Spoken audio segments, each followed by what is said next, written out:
สวัสดีค่ะสวัสดีครับวันนี้วันอะไรนะวันพฤหัสบดีที่อะไรครับ23 เดือนอะไรเดี๋ยวนะครับมกราคม2568ดูซิวันนี้เรามากันกี่คนเนี่ย3 คนสมาชิกของเรามีใครบ้างนะอันนี้ใครนะอันนี้ใครคะพี่น้ำมาโรงเรียนไหมไม่มาพี่น้ำก็อยู่บ้านใช่ไหมอันนี้ใครครับอันนี้พี่ต้นหนูมาโรงเรียนหรือว่าอยู่บ้านมาโรงเรียนต่อไปใครกองมาโรงเรียนหรือว่าอยู่บ้านมาโรงเรียนอันนี้ใครครับพี่การ์ตูนอยู่บ้านหรือว่าอยู่โรงเรียนอยู่บ้านอยู่ตรงนี้อันนี้ใครคะนี่ใครตุ้มตามใช่ไหมตุ้มตามอยู่บ้านหรือว่าอยู่โรงเรียนอยู่โรงเรียนดูสิมากันกี่คน3 คนผู้หญิงหรือผู้ชายผู้ชายเก่งมากเยี่ยมเลยวันนี้ครูสาจะมีกิจกรรมให้เด็กๆทำก็คือให้แยกสัตว์บกกับสัตว์น้ำเด็กๆรู้ไหมคะว่าสัตว์บกคือเป็นสัตว์อะไรเป็นสัตว์ที่อาศัยอยู่บนบกหรือว่าอยู่บนพื้นดินนะคะส่วนมากเนี่ยหรือทั้งหมดก็จะมี2 ขาก็ได้4 ขาก็ได้หรือว่ามากกว่านั้นนะคะแล้วก็ตัวอย่างเช่นอะไรแมวหมาแล้วก็อะไรอีกแมวหมาแล้วก็อะไรหมูไหมหมูม้าใช่ไหมม้าแล้วอีกตัวใหญ่ๆคืออะไรสิงโตก็เป็นสัตว์บกเนาะแล้วก็มีอะไรอีกตุ้มตามมีอะไรอีกครับสัตว์บกมีอะไรอีกม้าใช่ไหมม้าตุ้มตามไปหน่อยลูกตุ้มตามเป็นสัตว์บกแล้วก็สัตว์น้ำก็คือเป็นสัตว์ที่อาศัยอยู่ในน้ำนะคะเช่นอะไรปลาอะไรอีกปลาแล้วก็ปูเก่งมากแล้วก็อะไรอีกอะไรกุ้งก็อยู่ในน้ำหอยล่ะหอยด้วยแล้วก็มีอะไรอีกเต่าไหมเต่าแล้วก็อะไรอีกจระเข้ไหมจระเข้เดี๋ยวแต่ว่าวันนี้ครูสายจะให้เรียนรู้ชื่อของสัตว์ก่อนนะ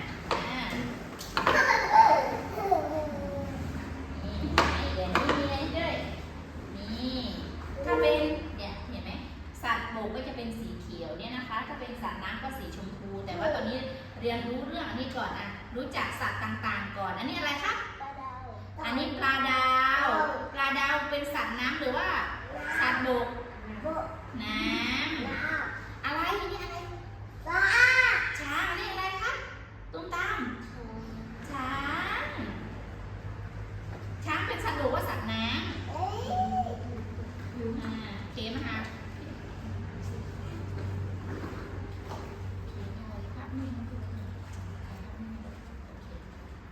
อันนี้อะไรครับปลาอะไรเนี่ยปลาอะไรปลาฉลามเป็นสัตว์บกหรือว่าสัตว์น้ำเป็นสัตว์บกหรือว่าสัตว์น้ำสัตว์น้ำอันนี้ให้เอาเนี่ยอะไรครับเสือร้องยังไงเป็นสัตว์บกหรือว่าสัตว์น้ำตุ้มตามเสือเป็นสัตว์บกหรือว่าสัตว์น้ำครับสัตว์บกเสือเป็นสัตว์บกสัตว์บกก็ตรงนี้ต่อไปคุยเนี่ยอะไรม้าอะไรเนี่ยตุ้มตามเนี่ยอะไรครับม้าลายเป็นสัตว์บกหรือว่าสัตว์น้ำส บกหรือว่าสัตว์น้ำครับบกบกคุยเก่งมากสัตว์บกต้องวางตรงนี้ต่อไปอะไรเนี่ยปลาอยู่ในน้ำตุ้มตามปลาอยู่ในไหนครับเป็นสัตว์บกว่าสัตว์น้ำสัตว์อะไรครับสัตว์น้ำเก่งมากเลยต่อไปอันนี้อะไรแมงกะพรุนจะเป็นสัตว์น้ำนะคะสัตว์น้ำอันนี้อะไรยีราฟเป็นตุ้มตามอะไรครับตุ้มตามยีราฟจะเป็นสัตว์บกนะคะต่อไปหมาแล้วยังไงอะไรครับนี่คืออะไรครับหมาเป็นสัตว์บกนะคะหอยใครเคยกินหอยอร่อยไหมคะอร่อยตุ้มตามอะไรคะหอยจะเป็นสัตว์น้ำนะคะหุยอะไรเนี่ยปูตุ้มตามพูดสิปูจะเป็นสัตว์น้ำนะคะนี่อะไรปลาหมึกยักษ์ตุ้มตามพูดสิปลาหมึกครับปลาหมึกจะเป็นสัตว์น้ำนะคะกุ้งตุ้มตามพูดสิกุ้งจะเป็นสัตว์น้ำนะคะสิงโตร้องยังไงตุ้มตามนี่อะไรครับสิงอะไรสิงโตเป็นสัตว์บกนะคะกระต่ายเก่งมากครับตุ้มตามอะไรครับกระต่ายเป็นสัตว์บกนะคะนี่คืออะไรแมวด้วยไงใช่ไหมครับแมวตุ้มตามพูดสิแมวเป็นสัตว์บกนะคะเหลืออีกหนึ่งเลยคืออะไรเนี่ยปลาวาฬใช่ไหมเนี่ยปลาวาฬเป็นสัตว์น้ำนะคะแล้วเดี๋ยวครูสายจะแจกให้คนละสี่อันแล้วก็ให้เด็กๆแยกว่าอันไหนเป็นสัตว์บกอันไหนเป็นสัตว์น้ำนะคะพี่เขมาช่วยตุ้มตามหน่อยตุ้มตามจะจับไม่ได้ค่ะ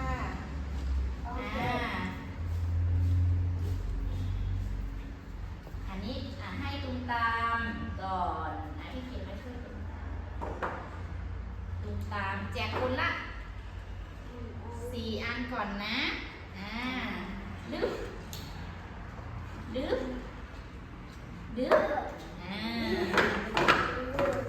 แจกคนละ4 อันเดี๋ยวก่อนนะเดี๋ยวจะแจกให้นะ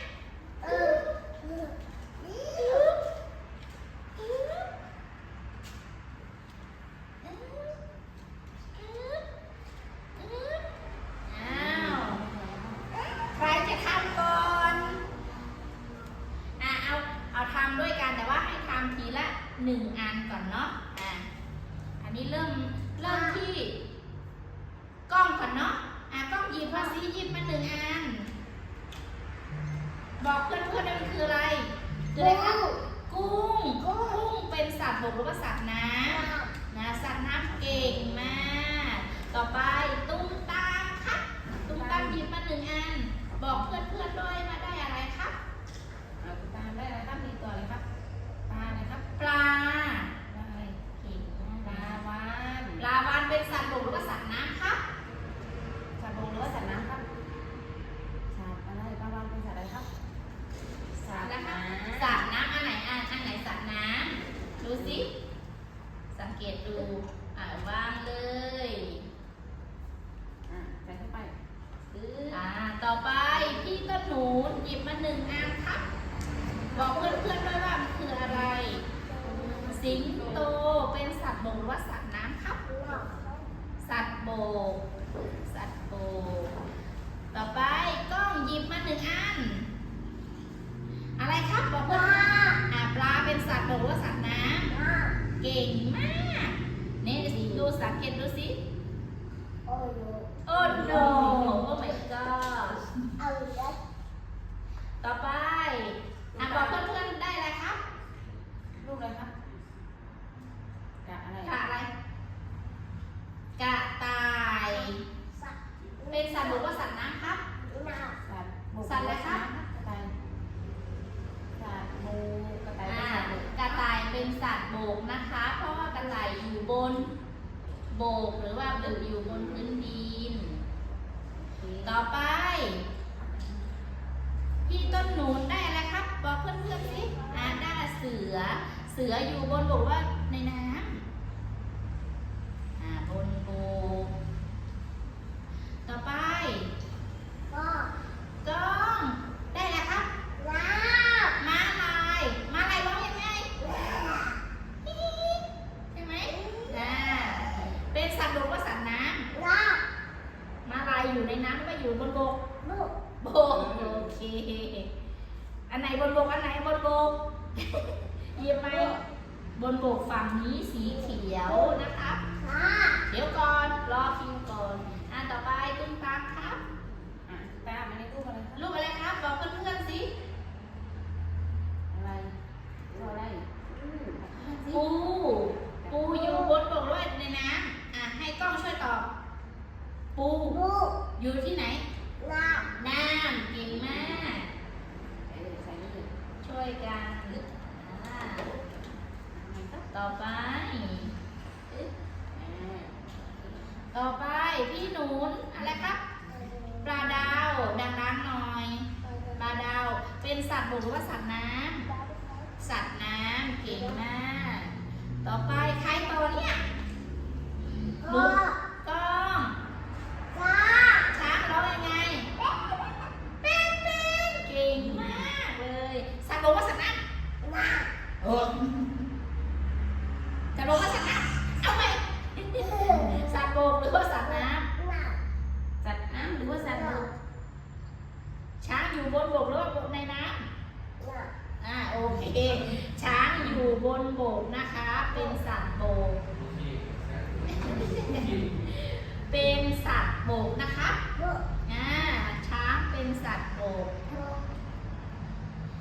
ตุ้มตามได้เลยครับ รูปอะไรครับนี่รูปอะไร ได้อะไรเนี่ย รูปอะไรบอกเพื่อนๆมา แมวก้องแมวแล้วไงแมวเป็นสัตว์บกว่าสัตว์น้ำครับสัตว์บกเก่งมากใส่เลย ต่อไปพี่หนุนปลาหมึกยักษ์เป็นสัตว์บกว่าสัตว์น้ำสัตว์น้ำนี่วันนี้เราเรียนรู้เรื่องสัตว์บกสัตว์น้ำเห็นไหมเด็กๆสามารถทำได้ทุกอันเลยแล้วเก่งมากๆเลยครับวันนี้พอแค่นี้ก่อนเดี๋ยวพรุ่งนี้เรามาเรียนใหม่เนาะโอเค ขอบคุณค่ะเย้